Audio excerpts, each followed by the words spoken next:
Hey, what's happening guys? My name is Saurav and welcome to another video of Element Solutions. And in this video I'm going to talk about how you can basically fix Docker issue if you install Docker desktop in your app in your machine, and while opening it, if you're getting some sort of issue. So I've already taken a screenshot, like I was getting this issue and I managed to fix it.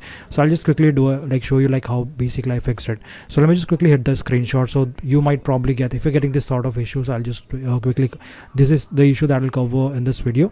So like opening the application, if you're getting this sort of issue, so what you can basically do it to fix it, just go to the Windows search bar and here type like control panel, or you can basically directly search here like turn Windows feature on or off. If you're not getting this like option while searching on the Windows search bar, what you can basically do is you can just directly go to control panel, and once you go to the control panel here, you would probably get like once you go to the programs, and here you can just see like turn Windows feature on or off.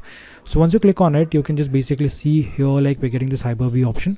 So once you expand it here, like we have Hyper-V platform, like after installing it, you would probably get this option.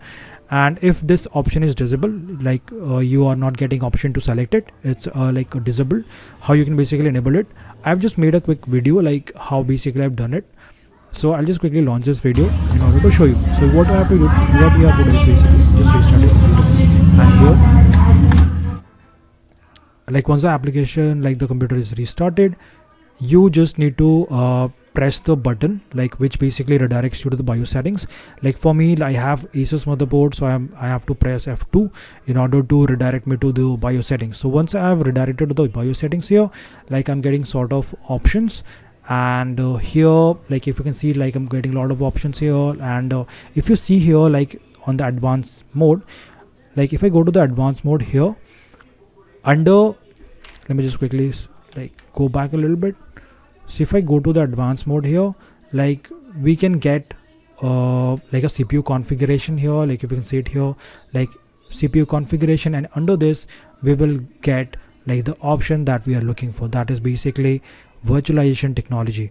So you just have to make sure that this option is enabled. So once this option is enabled, just save it, make it enabled and save it. And once you saved it, just come back again, and then just this option now would be like available for you, and just tick all these options, just click OK and restart your computer. So once you follow all of this step, you're like your Docker, the application will start working. Like once you double click on it, the Docker application will launch it properly, and you will not get any sort of issue.